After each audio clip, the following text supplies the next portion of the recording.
Well, welcome to our podcast. I'm Lillian Leopold. I am a retired communications professional, and I am also a member of the Eastlake Education Foundation. And it is my pleasure today to introduce Adriana Mendoza, who is the Public Affairs Manager for Cox Communications. Hi, Lillian. Thank you so much for having me. It's such a pleasure to be here. I'm a big fan of Eastlake Education Foundation. We've been a longtime partner.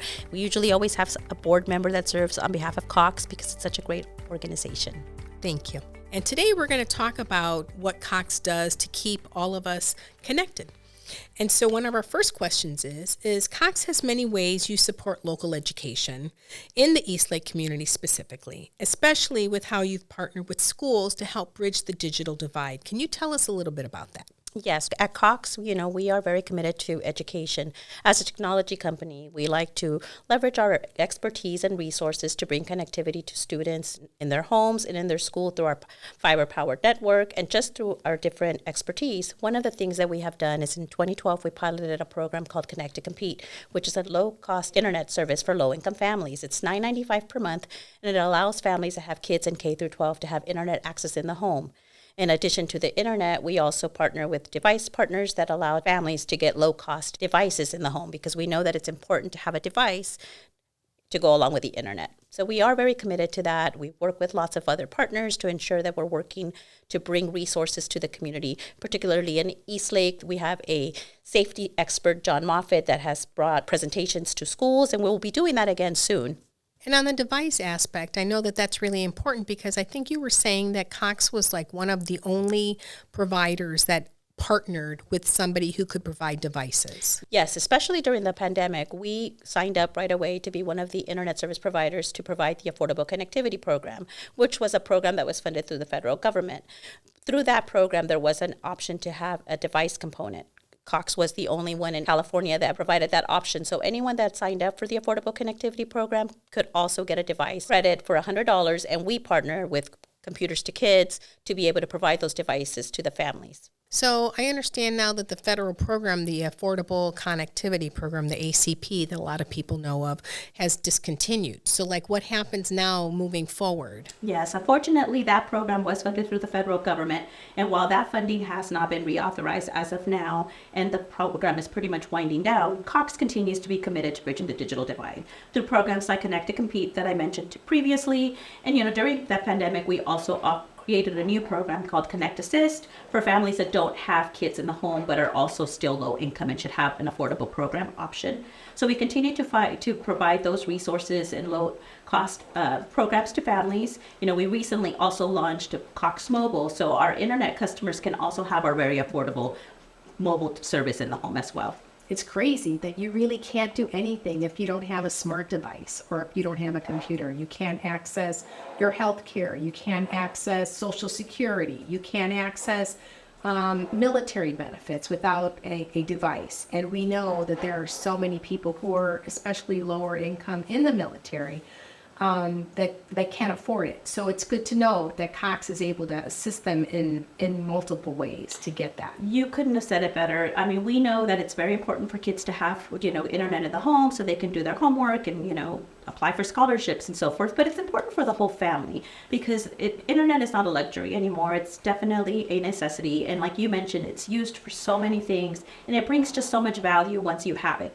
And once you have it, you realize how important it is. And that's why for us, when we knew that the Affordable Connectivity Program was going away, we ensured that we communicated with our partners like the Eastlake Education Foundation, and so many that we work with and with our government elected officials to continue to spread the word to let them know that Cox is not going to take away our programs. Our affordable programs continue to exist, and we will continue to offer them to all of our families that need them and that live in a Cox service area.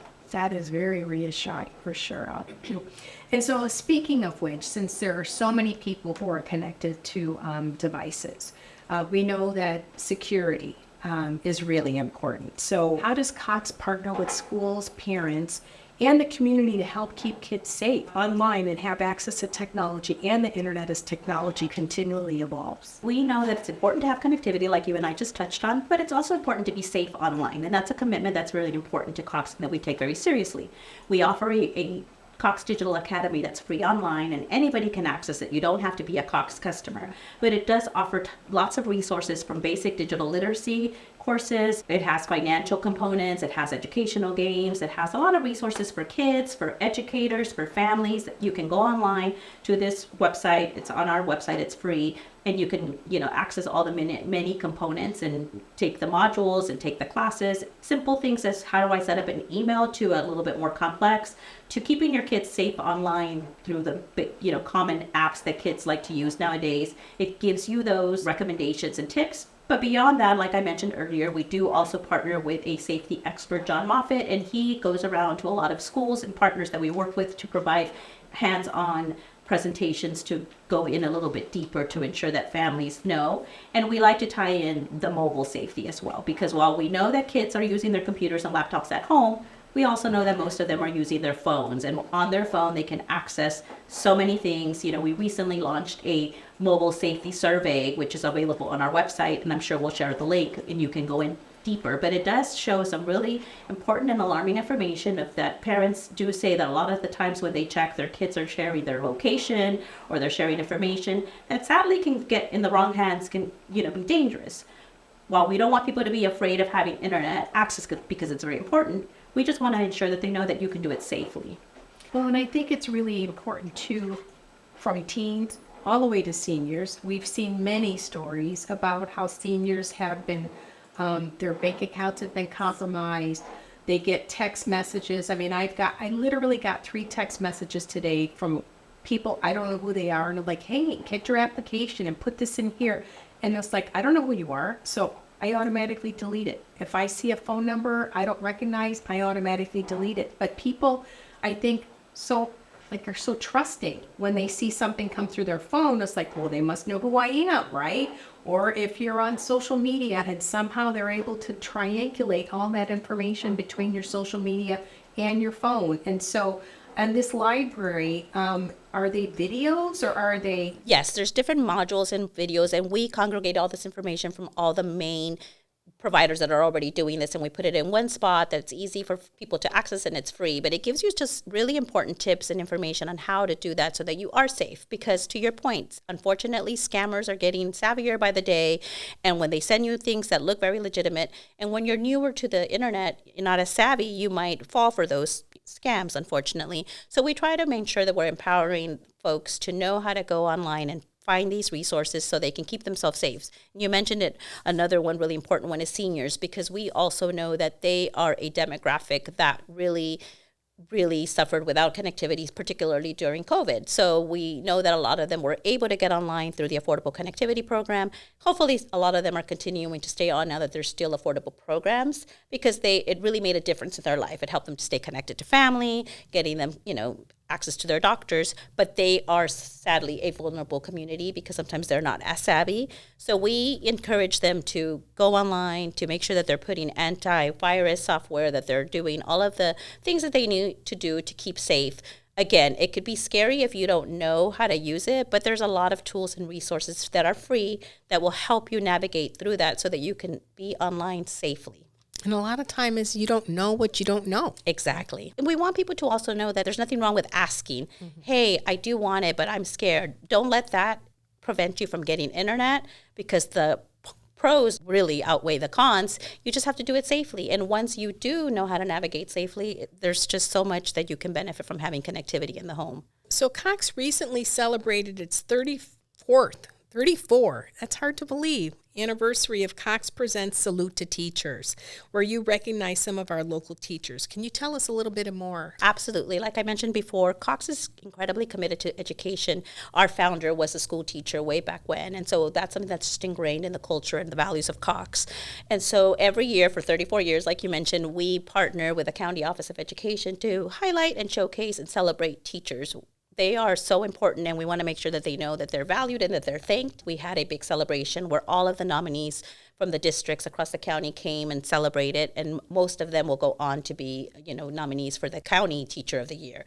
And so we do that every year in a way to just thank them and to really show them that they are incredibly valued, and they're such an important part of our society. Without them, our kids would just not flourish the way they do. Some of them give so much of themselves, and that's the other thing. We want them to just have a day where they can feel special, be celebrated, and not have to worry about anything, and just enjoy the moment and really, get to celebrate with their families. They usually bring along some guests and they just get to have a good time. And I don't know if anybody's watched your Salute to Teachers. So in my previous jobs, I worked for school districts. And so I realized how much work you all put into that along with the County Office of Education. And it was almost like an Academy Awards Yes. kind of event. And, people all got dressed up in their finest and they had their families there and they would come up on stage. And it was just, it's just such an embracing and loving and appreciative kind of event. And I know that the teachers who are honored really feel the love. I mean, it's hard to go to school every day and you have a whole room full of kids and sometimes multiple rooms full of kids. And to get that kind of recognition at least once a year is an amazing feat. I agree. And, the program has morphed through the years. COVID was definitely a challenge when we were, not able to really be in person. That's when we kind of had to rethink the format. And then we heard from the teachers and from the districts, and they liked some of the new format. And each year we kind of have fine-tuned it and made it a little bit different. They liked having a good time, but maybe not as formal. So we've kind of played around with it, but there will be a 30-minute segment that will air.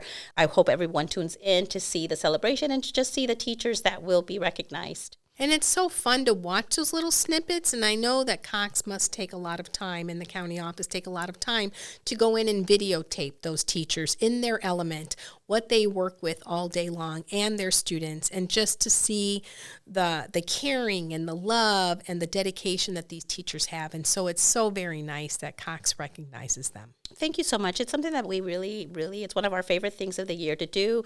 We have usually a team member that gets to join the judging panel as well. And it's so important because they come back telling us, oh my God, every teacher's just amazing. And you're reading their applications and they are so compelling. And you wish they were all the teacher of the county, for the year, because they all deserve it. Like we said, it's not a job. It's something that you're passionate about, and it shows. It shows in how you treat the kids and how kids remember their teachers. I think I literally can sit back and think back to my elementary school time, my favorite teachers, and how much of an impact they make in your life. And so they should be recognized and celebrated. And as the mom of an educator, I really appreciate that as well. So thank you so much for your dedication to education. Thank you to your daughter for what she does. I know it's not an easy job, and it's something that they do with all their heart, and they're making a difference. They're literally forming the future generation to be the leaders that they are going to be. And I will tell you, I'm impressed with some of these kids that you are seeing nowadays and the things that they're coming up with, and just how smart, intelligent, and inquisitive they are. And it's thanks to the teachers. Exactly. All right. Well, thank you so much, Adriana. It was a pleasure having you. Likewise. Thank you so much.